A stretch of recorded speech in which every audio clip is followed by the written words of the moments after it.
두 사람하고 이렇게 인사해요. 그대가 절 버려도 저는 그대를 버리지 않겠습니다. 시작.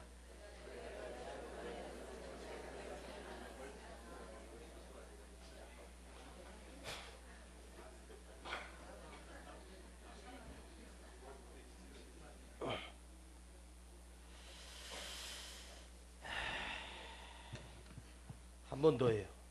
농담인 거 다 압니다. 시작.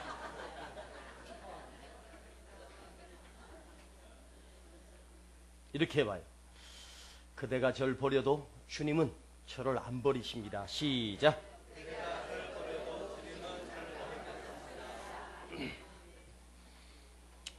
1837년, 그러니까 아주 오래 전이죠. 그때 젊은 프록터라고 하는 청년과 갬블이라고 하는 두 동창이, 젊은 청년인데 같이 자금을 모아서 한 회사를 설립했습니다. 그 회사 이름이 프로덕터 앤 갬블 컴퍼니라고 하는 회사를 세웠습니다. 그런데 이 회사가 아주 탄탄하게 성장을 하기 시작했습니다. 그런데 한 직원의 실수로 이 회사가 문을 닫을 만큼 어려운 지경에 이릅니다. 순간의 실수가 회사가 망하게 된 거예요. 이 회사는 비누를 만드는 비누 제조 공장인데, 한 직원이 타이머를 조작을 실수하는 바람에 막대한 양의 비누가 그 큰 통에 못 쓰게 된 것입니다. 정확한 비율로 이 비누가 섞여져야 되는데 타이머를 잘못 맞추는 바람에 정말로 들어가야 될 제품이, 재료가 들어가지 않고 한마디로 쓸 수 없는 비누가 만들어진 겁니다.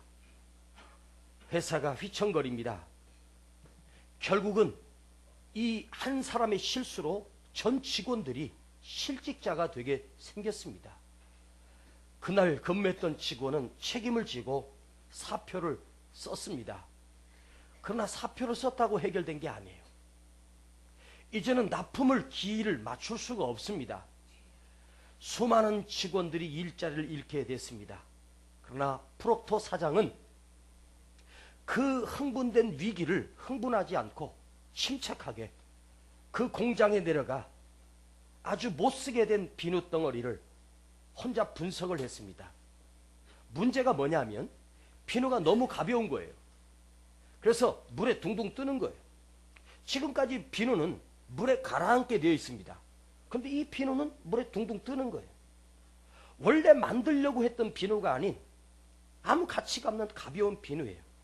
그런데 프록터 사장은 생각을 했습니다. 비누라고 해서 무조건 무거워서 물에다 가라앉아야 비누인가? 만일 비누가 물에 뜬다면 욕조에서 샤워를 하다가 비누가 떠 있으니까 언제든지 또 씻고 떠 있으니까 밑에 가라앉으면 한참 또 찾아야 되잖아요. 맞다. 그래, 물에 뜨는 비누를 만들자. 그래가지고 그 비누를 물에 뜨는 비누로 광고를 하기 시작했습니다. 그런데 이 비누가 가볍고 물에 뜨는 거예요. 그 비누가 뭐냐? 요즘 우리가 흔하게 쓰는 아이보리 비누입니다. 저희 집에도 쓰고 있습니다. 거품도 그렇게 많이 나지 않습니다. 특성이 중성 비누입니다. 그래서 피부에 자극도 없고 또한 오래 쓸 수 있는 것이 장점입니다. 그래서 이 아이보리 비누가 대히트를 했습니다. 전 세계에 안 들어간 곳이 없게 된 거예요. 한 직원의 실수로 인하여 아이보리 비누가 생산이 된 거예요. 여러분, 오늘날 세계의 이 유명한 회사, 이 한 사람의 실수, 그 사람 때문에 회사가 망할 지경이 될 만큼 위기가 됐는데, 오히려 그 위기가 그 회사를 그 동네 회사에서 세계적인 회사로 발돋움한 것입니다. 실패가 말입니다. 여러분, 작은 성공은 실패 없어도 됩니다. 그런데요, 큰 성공은요 반드시 엄청난 실패 뒤에 오는 것입니다. 여러분, 이거 아세요? 작은 성공들은요, 실패 없이 해서 작은 성공이에요.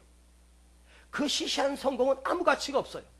그러나 위대한 성공 뒤에는 반드시 엄청난 실패가 있어요.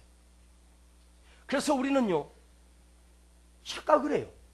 실패 없이, 실수 없이, 오늘도 실패 없이, 그저 실패 없이 늘 실패를 조심하다가 만들어낸 것이 고작 작은 성공 하나 만들어 놓고 쾌재를 불러요. 그게 무슨 성공입니까? 여러분, 실패 없는 데서 헤매다가 아무것도 못해요. 사람이 성공할 때 보세요. 죽느냐 사느냐 하는 만큼 큰 아픔을 겪고서 큰 위대한 성공이 주어지는 거예요. 응?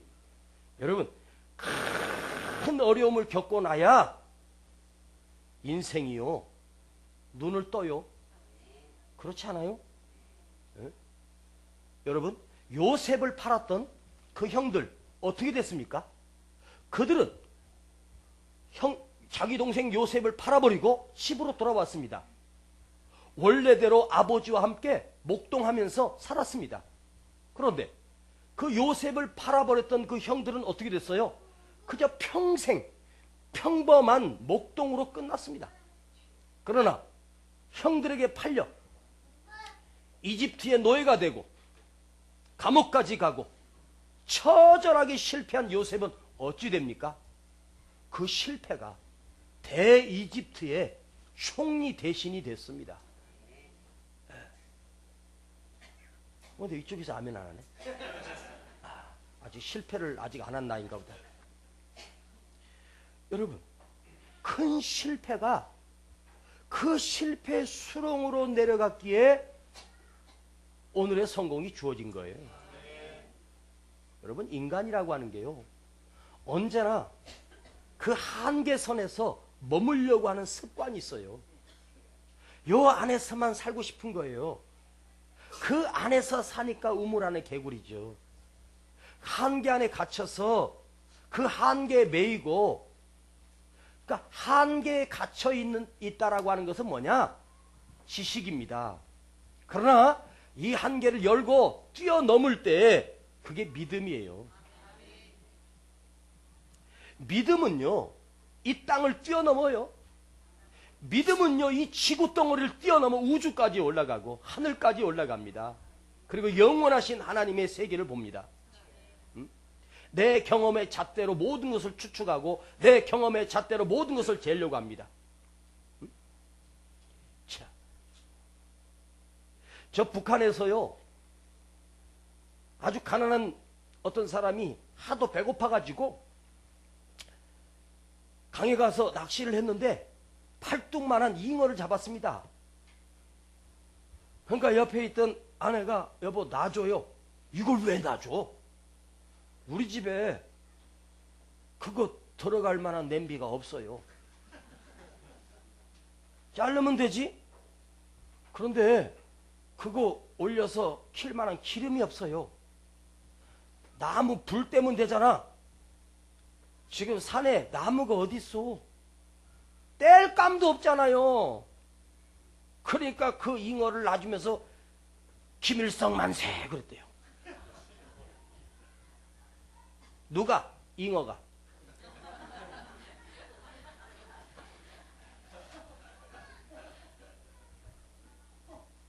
고기를 잡았는데 자로 재는 거예요. 그러더니 30cm가 넘으면 다 놔주는 거예요. 옆에서 낚시꾼이 자기는 조그만 것밖에 못 잡고 있는데 저는 큰 것만 잡아갖고 큰 건 놔주고 조그만 것만 다 잡는 거예요. 하도 이상해가지고, 여보세요, 아니 나는 작은 것도 못 잡아가지고 그런데 큰 걸 놔주고 작은 것만 다 잡냐고 그랬더니 이 사람이 씩 웃으면서 우리 집 냄비가 30cm가 안 돼요.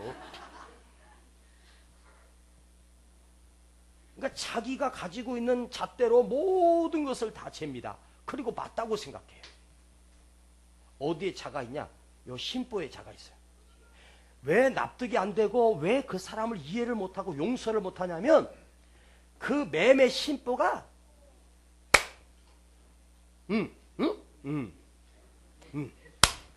저 인천에 벤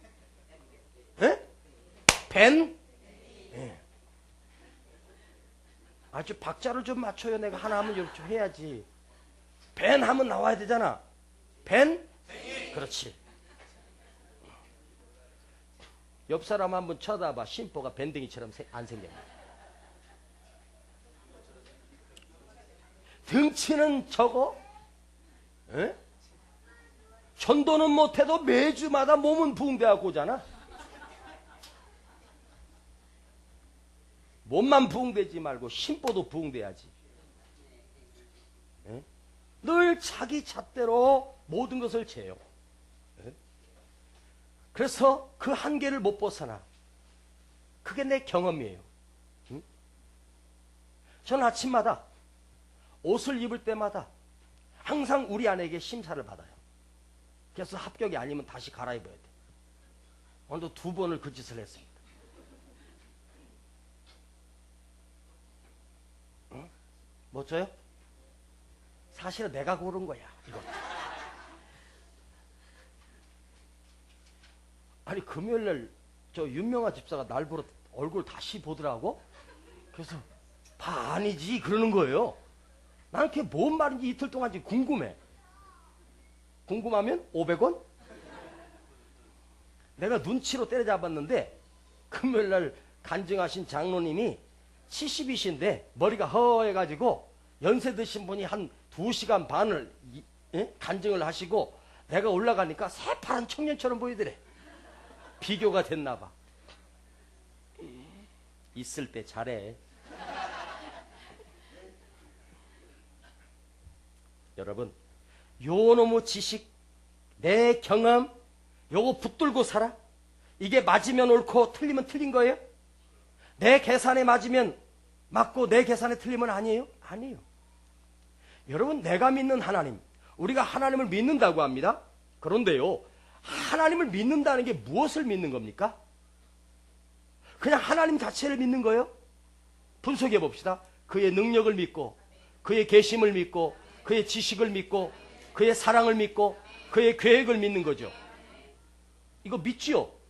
다 믿어요.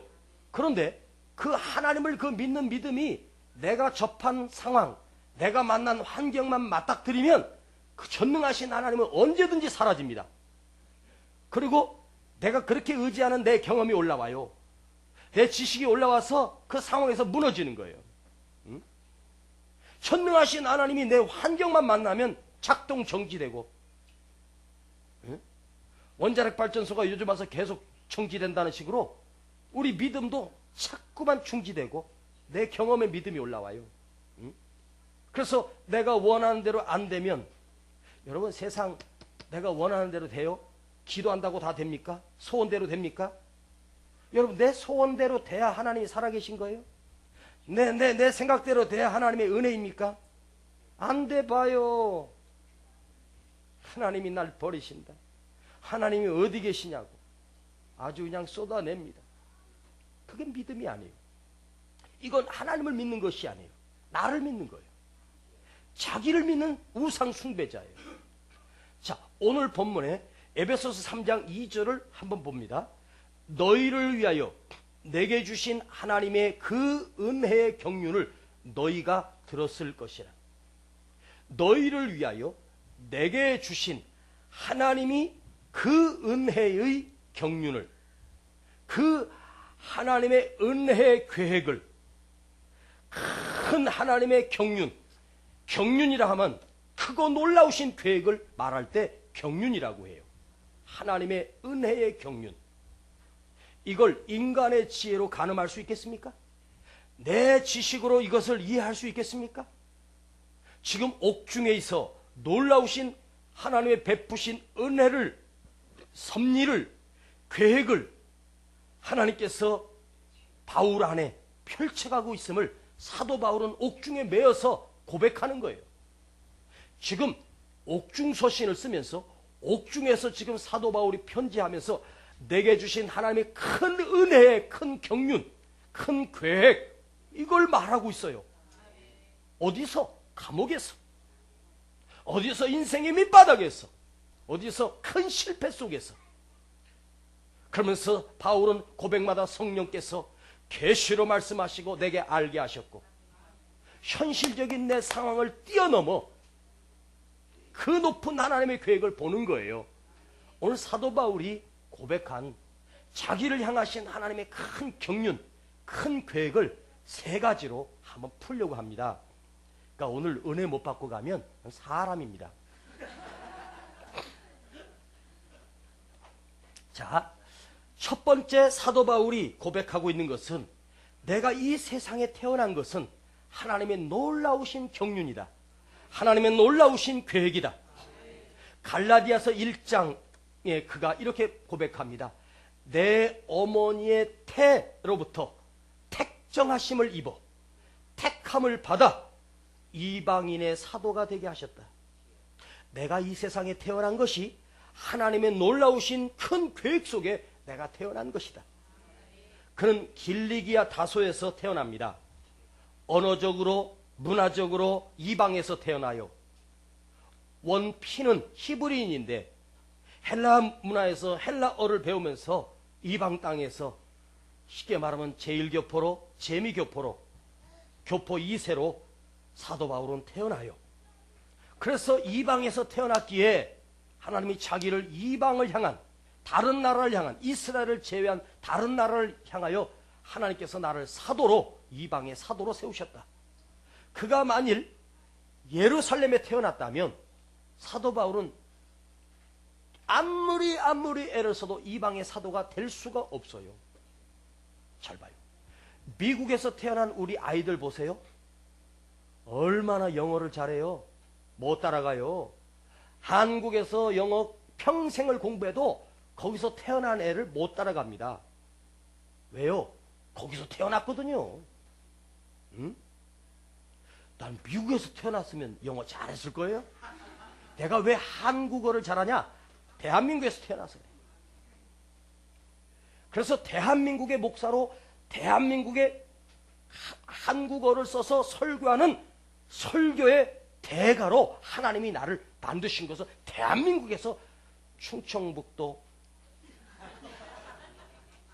첩첩산중 산막골에서 제가 태어났습니다. 거기서 태어나니까 잘하는 거예요. 이게 문화가 무서운 거예요. 어렸을 때부터 배운 거예요. 못 따라가요. 바울은 어렸을 때부터 헬라어를 배우면서 컸어요. 모국어보다는 이방어를, 그러니까 이방에 가서 자유롭죠. 왜 길리기아 다소에서 태어났습니까? 이방인의 사도가 되기 위해서 하나님이 나를 그렇게 세우신 거예요. 그래서 바리새인의 교육을 철저히 교육받고 가마리엘 문화에서 최고의 학문을 배워요. 하나님은 이 공부를 바울에게 왜 시켰을까요? 그래야 성경을 쓸 수 있고 복음을 전하잖아요.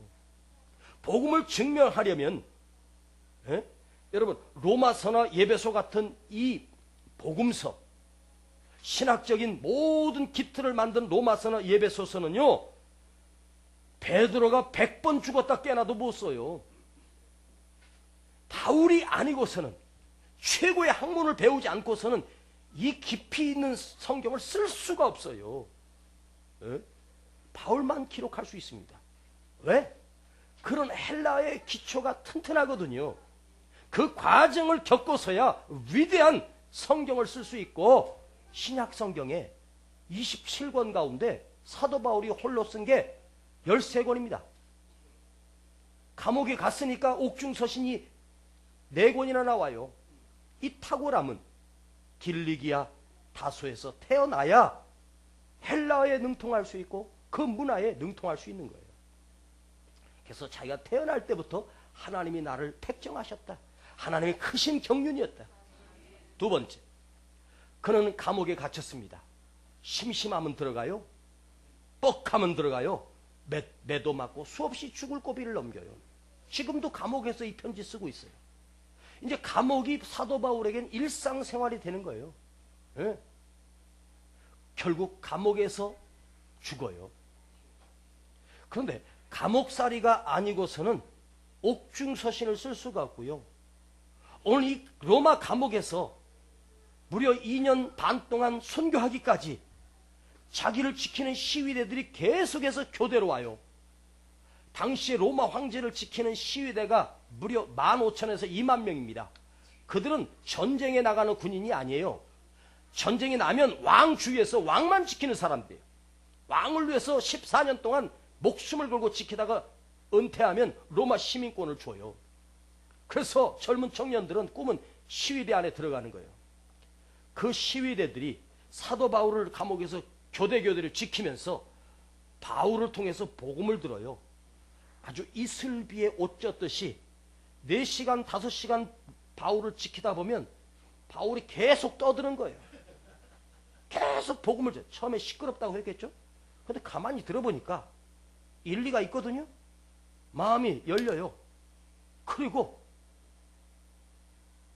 복음을 받아들이고 돌아가서 자기 가정을 구원시키고 일가 친척을 구원시키고 그러면서 온 시위대 안에 그리고 로마의 고관 대작들이 다 예수를 믿어요. 바울이 로마 감옥에서 그 짧은 2년 동안 전했던 복음이 마침내 200년도 안 돼 로마가 국교가 기독교로 바뀌어요.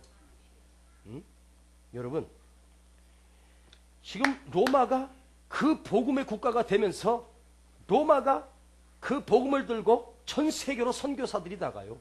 그러면서 확장이 일어나요. 그러니까 선교가 사도 바울이 1, 2, 3, 4차 마지막은 로마였지만 그 로마에서 폭발이 돼요. 어디에서? 감옥에서. 세계 복음화의 기초는 어디서 일어났냐? 감옥에 쇠고랑 차고 있던 사도 바울에 의하여 그 열악한 환경에서 이루어진 거예요. 로마 광장에서 사도 바울이 마이크 들고 대집회한 게 아니에요. 여러분 광장에서 대집회한 거 뻥 터지고 끝나요. 아무것도 없어요. 우리도 여의도 광장에서 100만이 모여가지고 했는데 그리고 나서 우리 한국 기독교가 몰락하기 시작했잖아요. 그 감옥에서 내게 주어진 현실에 내게 주어진 환경에서 바울이 복음을 전한 거예요. 여러분도 할 수 있어요. 할렐루야. 여러분 주어진 현실에서 말이에요. 그 감옥살이의 훈련을 통해서 하나님이 왜 바울을 틈만 나면 감옥에 가두었어요. 감옥에 들어가는 훈련을 계속 시킨 거예요. 그래서 빌립보 감옥에 들어가서 로마 그 관수를 전도하고 그 습관이 로마 감옥에서 시위대를 변화시켜요. 이야, 이게 감옥살이 훈련이에요. 하나님이 자꾸 거기 보내는 이유는 하나님의 뜻이 있는 거예요. 그러니까 왜 나를 감옥에 보냈을까? 그냥 보낸 거 아니야. 여기 하나님의 경륜이 있어. 여기에도 하나님의 계획이 있어. 응?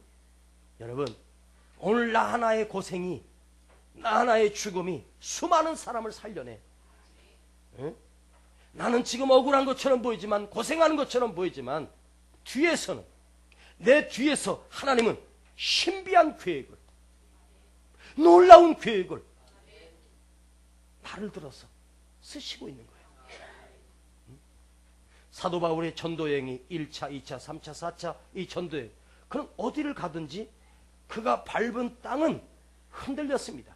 그가 하간 지나만 가면 거기 교회가 세워졌어요. 왜요? 말이 통하잖아요. 베드로가 됩니까? 안 되죠. 사도 요한이 됩니까? 안 되죠. 언어가 안 돼요. 문화가 안 돼요. 이해가 안 돼요. 말이 통하잖아요. 문화적인 배경이 같잖아요. 그러니까 통하는 거예요. 네?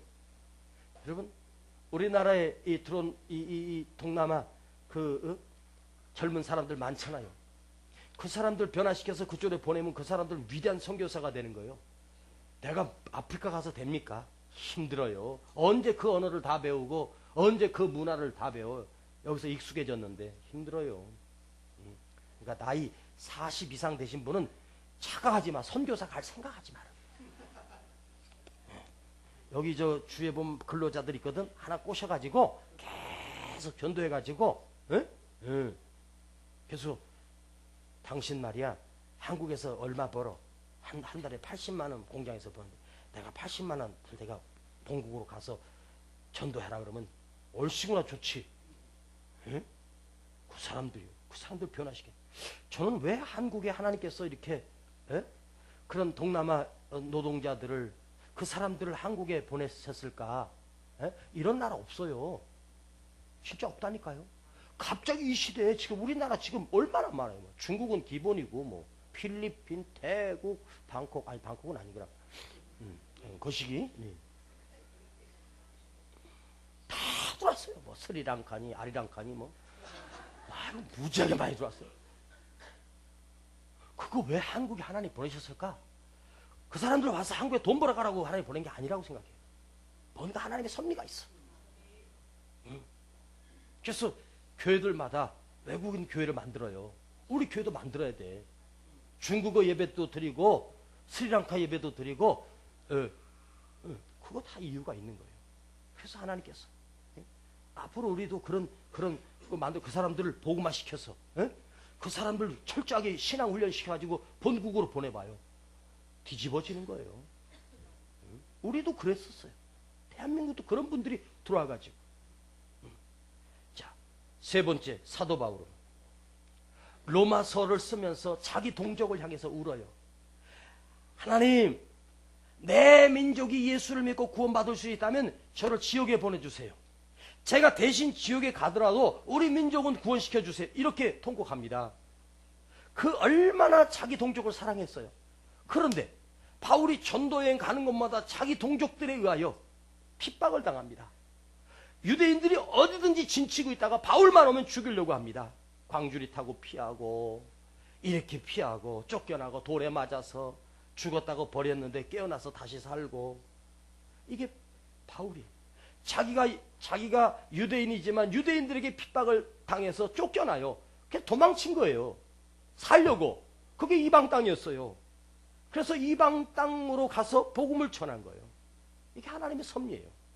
누가 나 자꾸 힘들게 씹으면요, 나 미워서 그런 게 아니라 하나님이 나를 향하시 놀라운 계획이 있구나. 에? 할렐루야. 누가 나 미워한다고 좀 그러지 말고. 에? 셋이서 얘기하다가 여자들은 화장실을 못 간대요.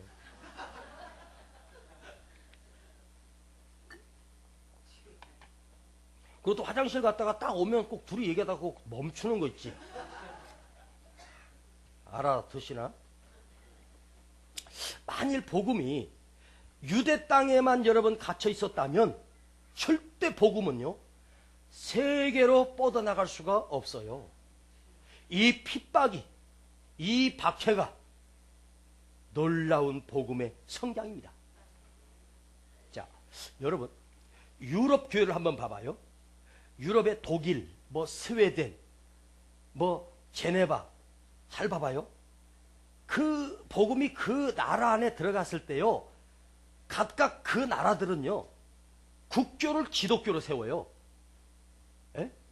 옛날에 우리나라가 국교를 불교로 세웠듯이 기독교를 자기네 국교로 세웁니다. 그래서 온 자기 나라를 기독교화 시켜요. 그래서 하나님 나라를 세우려고 했습니다. 여러분 세계 지도를 이렇게 보면서 그 각 나라의 국기를 보세요. 국기를 볼 때 공통점이 있습니다. 국기마다 십자가 그려있는 국기 많죠? 못 봤어요? 월드컵 같은 거 할 때 국기 날 때 보면 십자가가 많이 안 보여요? 그러니까 국기 안에 십자가 세워진 게요 무려 7개나 됩니다. 좀 세봐요 좀. 그런데 그 국기에다가, 우리나라는 태극기지만 그 국기에다가 십자가가 된 나라는 다 자기 나라 국교가 기독교예요. 옛날부터 그 기독교를 받아들이고 나라의 종교로 세운 게 기독교였어요. 십자 전쟁도 거기서 났죠. 오직 국교가 자기. 자, 국교로 세운 나라는요 절대 선교사를 안 보냅니다. 그 안에 갇히는 거예요. 우리나라만 예수를 믿고 우리나라만 하나님 나라를 세우는 거예요. 그래서 다른 나라 예수 믿어서 구원받는 게 싫은 거예요. 그런데요, 우리나라가 기독교가 국교가 안 된 게 얼마나 큰 다행인지 아세요? 만일 대한민국 국교가 됐다면 태극기가 아니고 십자가기를 만들었을 거예요. 국교의 개념이 되어버리면 선교 안 합니다. 우리 민족만 하나님의 선민이요, 하나님의 백성이요. 에? 그런데 기독교 안에 있던 그 복음 안에 있던 사도 바울을 자꾸만 배쳐가고 자꾸만 핍박하니까 도망간 거예요. 이방으로. 그래서 사도 바울이 로마서를 쓰면서 10장, 9장, 10장, 11장을 보면 그 하나님의 놀라운 섭리를 성경에서 고백해요. 이 신비한 하나님의 섭리를 깨달아요. 왜 하나님이 나를 자기 땅에서 쫓겨나게 했을까? 자기 같은 동족도 나를 싫어하는 거예요. 왕따가 된 거예요. 여러분 생각해 봅시다. 나를 알려면 나에게서 발견되는 것이 아닙니다. 나를 알려면 하나님을 봐야 됩니다. 왜? 내 결국은 내가 결정하는 게 아니에요. 내 결국은 하나님 손에 있어요. 그래서 하나님을 보면 나를 아는 거예요.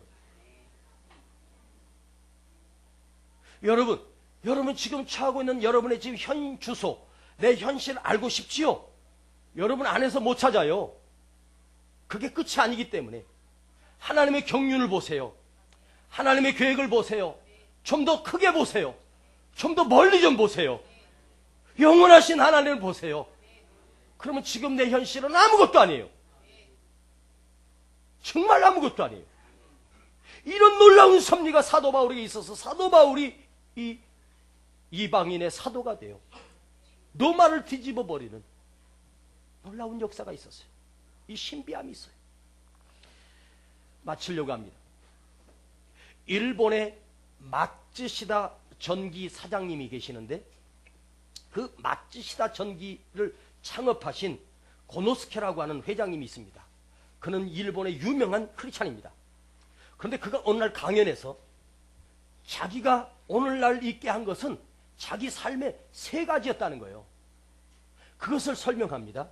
첫 번째, 하나님이 주신 세 가지 은혜. 첫 번째, 나는 태어날 때 너무너무 가난했다는 거예요. 이 가난한 것이 나에게 축복이었다는 거예요. 가난했기 때문에 구두 닦기 해야 되고, 가난했기 때문에 신문을 팔아야 되고, 인생의 밑바닥에서 살았다는 거예요. 청춘을. 그래서 가난이라고 하는 밑바닥을 자기가 경험하면서 가난의 인생을 배우고 어려운 사람의 삶을 알기 시작했다는 거예요. 그래서 자기가 너무너무 가난하니까 내가 이 가난을 모면하기 위해서 내 가정을 이렇게 되겠다. 이렇게 살 수는 없다. 그래서 노력했어요. 그러니까 왜 그가 위대한 부자가 되었는가? 가난이 부자를 만들었어요. 필요가. 두 번째, 자기는 태어날 때 너무너무 몸이 허약했대요. 몸이 약해서 이 건강을 유지하려면, 체력을 유지하려면 항상 운동을 해야 되고 절제 생활을 했대요. 그래서 건강할 수 있었대요. 여러분, 이런 말이 있어요. 일병백세라는 말이 있어요. 병이 있는 사람이 100살까지 산다고. 여러분, 건강한 사람이 한번 폭 쓰러지면요 끝나요. 그런데요, 비실비실한 사람이 100년 가요. 여러분 지금 기침도 하고 병 있는 거 감사하세요. 아, 하나님이 나 오래 살게 하려고. 진짜라니까요.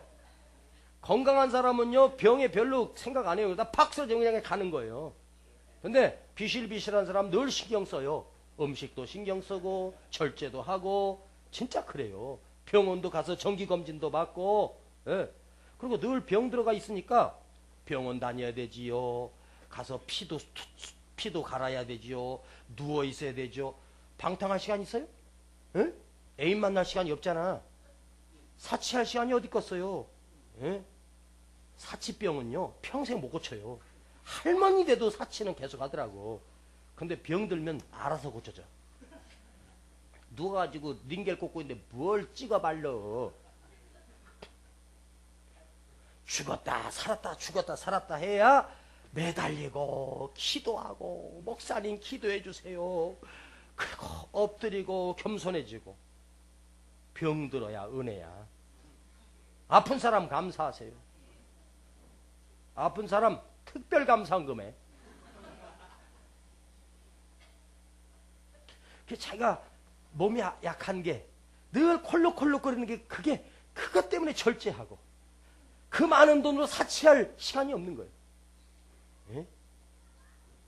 그는요 초등학교 문턱도 못 갔답니다. 학벌이 아예 없어. 어떻게 대회장님이 초등학교를 못 다녔어? 학벌이 없으니까, 배운 게 없으니까 그 사람은 늘 그랬대요. 내가 만나는 모든 사람은 나의 스승이다. 자기 직원이라고 해도, 비서라고 해도 무시를 안 해. 배우려고 한대요. 그게 얼마나 겸손해요. 그러니까 사람들이 옆에 붙어요. 어? 어떤 사람에게 사람이 붙어요. 돈 있는 사람에게 붙는 게 아니에요.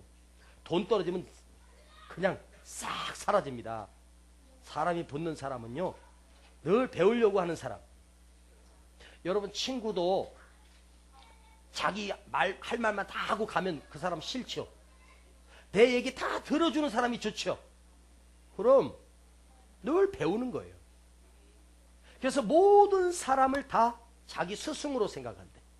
사람들이 모여들어요. 그러니까 큰 기업의 회장이 됐죠.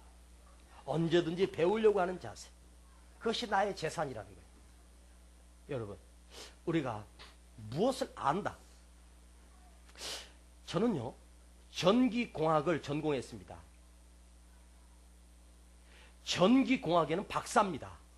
그 분야의 모든 자격증이 다 있습니다. 그리고 그 공부할 때 엘리트로 수석으로 졸업했습니다. 그런데요, 지금요, 아무것도 아는 게 없어요. 전기에 대해서 아무것도 아는 게 없어요. 정말 그 이론적으로 나중에요, 제가 그 교수로 뽑혀가지고 학생들까지 가르쳤던 적이 있어요. 그 학문에. 그런데 목회 한 20년 하고 나니까 아무것도 아는 게 없어. 에? 다 잊어버렸어. 에? 뭘 알기 뭘 알아. 아는 거 별거 없어. 어깨에다 힘줄 것도 없어. 누가 뭐 아냐고 물어보면 저 아무것도 몰라요. 자, 한번 여러분 시험 한번 봅시다. 한번 대답해봐요. 뭐 아는 거 있습니까?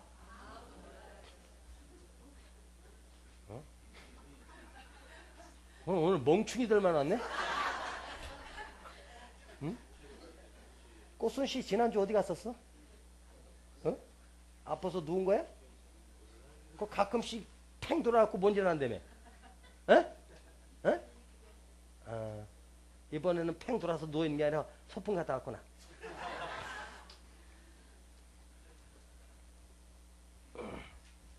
한 번은 봐줄 거야.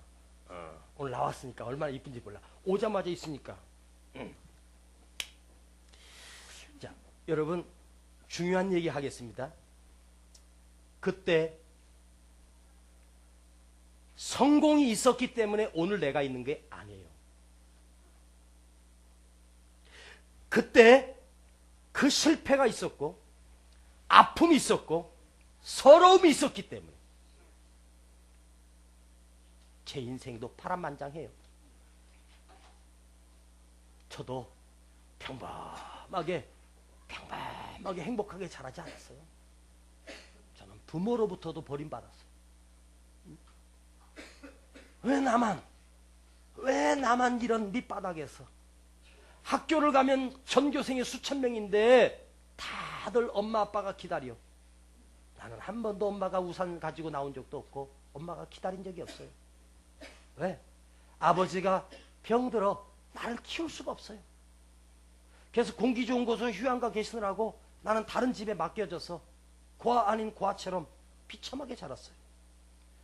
너무너무 엄마가 보고 싶고 너무너무 아버지가 보고 싶어서 사진을 품에 안고 밤마다 울었어요. 나는 왜 이런 데서 살까? 그게 정말 싫었어요.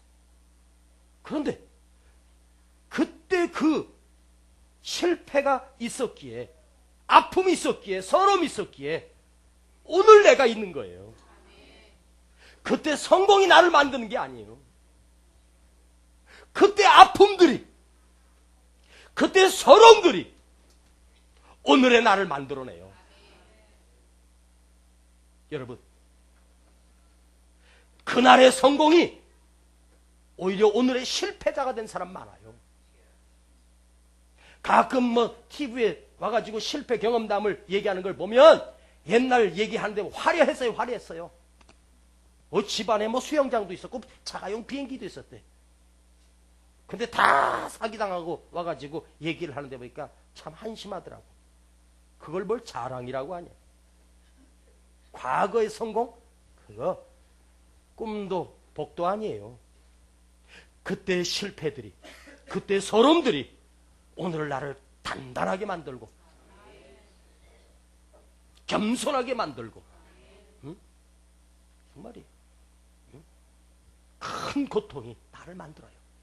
성공은 나에게 절대로 충고자가 못 돼요. 실패가 나를 충고자로 만들어요. 삶으로 뼈저리게 경험한 실패가 교만하려고 해도 할 수가 없어. 잘난 체를 못해. 뭐 배운 게 있어야지. 나는 무식한 놈인데, 나는 가난한 출신인데 뭘 우쭐할 게 뭐 있어요? 예? 그러면 여러분 지금 어렵습니까? 지금 실패하고 어려움 중에 있습니까? 잊지 마세요. 지금의 서러움들이 내 삶에, 오늘의 역경이 내 삶의 내일에 나를 찬란하게 빛이 나게 하죠. 멋지게 만들어 가시오. 예. 이걸 아세요. 지금 힘들다고? 아니에요. 감사하세요. 그래서 감사는요, 힘든 걸 붙들고 감사하는 거예요. 정말입니다. 오늘 내가 병듦을 감사하고, 내가 오늘 부도난 거 감사하고, 인생의 절벽 안에 밑바닥에 흙바닥에 내팽개치고 사람들에게 밟힘을 당하고, 그거 좋은 거예요. 눈물 젖은 빵도 먹어보고, 정말 그래요. 남이 버렸던 밥솥채로 버렸던 밥도 주워다가 새끼들 먹이면서 생활도 해보고, 국수 끓여 먹을 국수도 다 떨어져서 돈 1,000원이 100원이 없어서 어딜 못 가고 하나님 앞에 하도 돈이 없으니까 제가 강단 앞에 엎드려갖고 낡은 지갑을 피고 그랬어요. 아버지, 이것 좀 안 보십니까? 하나님, 이것 좀 보세요. 어떻게 목사가 이렇게 거지가 됐습니까? 하나님, 주여, 이걸 보시옵소서.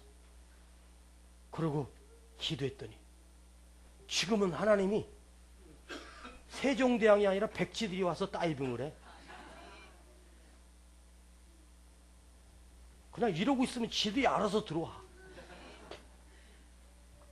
그걸 뭘 잡으러 다녀.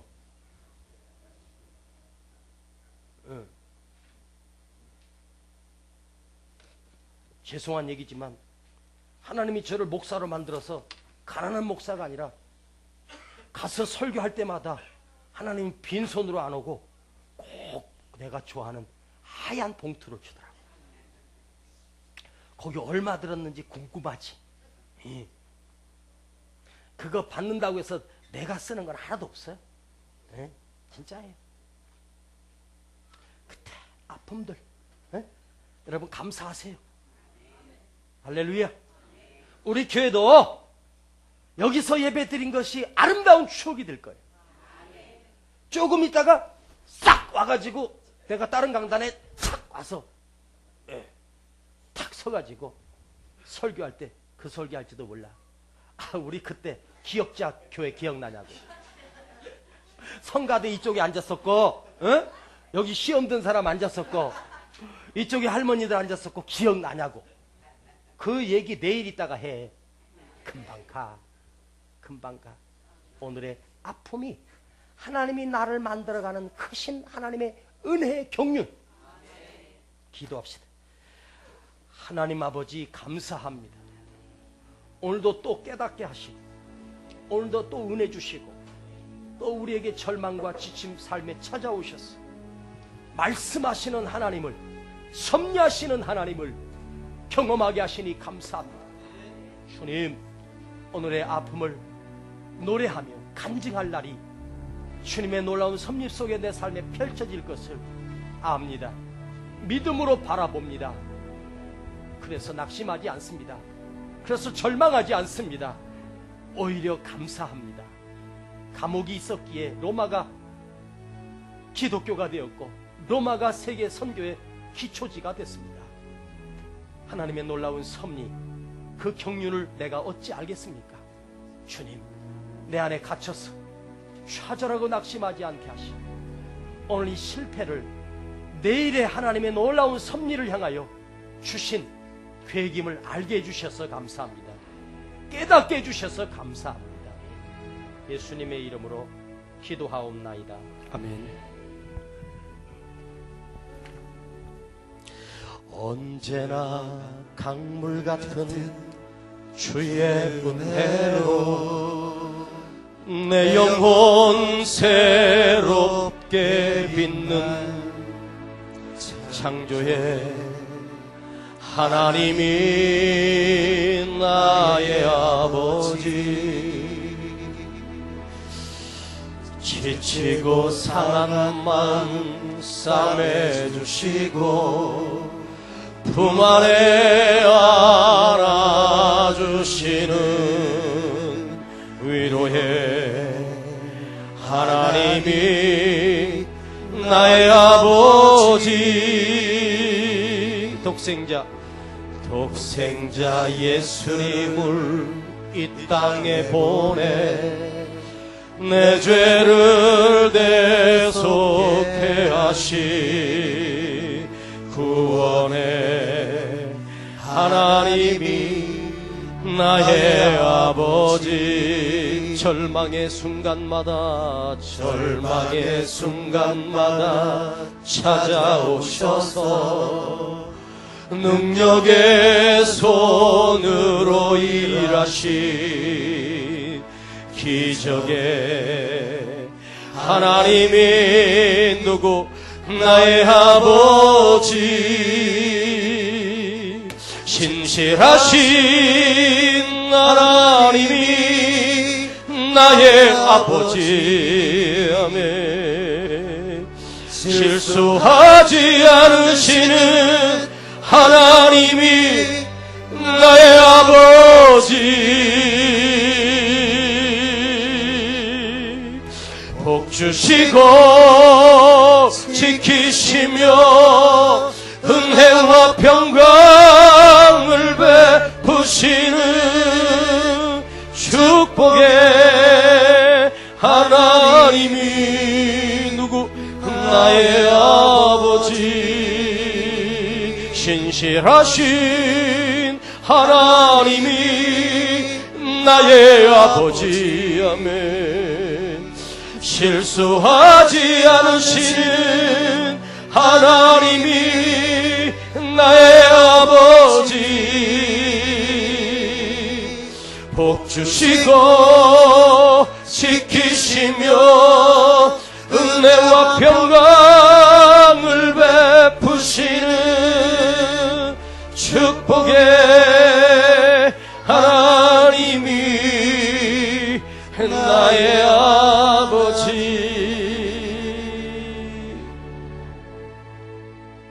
나의 힘이 되신 여호와, 내가 주님을 사랑합니다.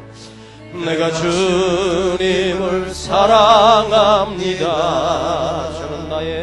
주는 나의 반석이시며 나의 요새시라.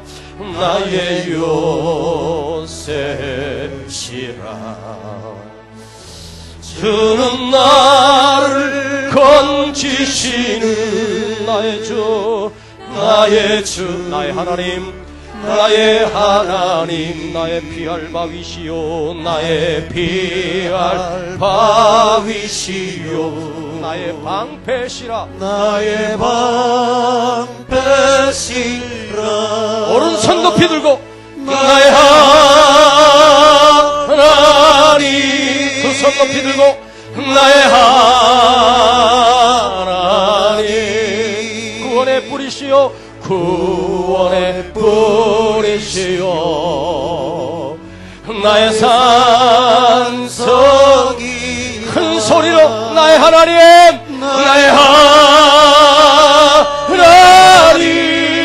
나의 하나님, 나의 하나님. 그는 나의 나의 구세주. 두 손을 가슴에 모으고 눈을 감고 나의 하나님,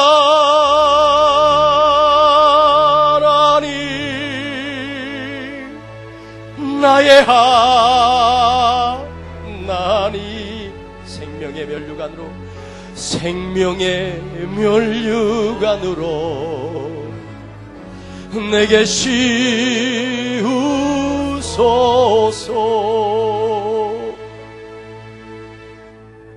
오늘 주님 앞에 한번 고백합니다. 나의 입술로 나의 아픔이, 오늘의 실패가 내일의 큰 성공을 만듭니다. 작은 성공은요, 실패 없이도 가능해요. 그러나 큰 성공은 반드시 큰 아픔이 있었습니다. 왜? 내일의 나를 만드는 과정이기 때문에. 이것이 하나님의 은혜의 경륜입니다. 이것이 하나님의 은혜의 계획입니다. 그래서 울지 않아요. 낙심하지 않아요. 감사할 수 있어요. 이걸 이겨냅시다. 내 입술로 고백합니다. 주님 한번 부르고 기도합니다. 주님!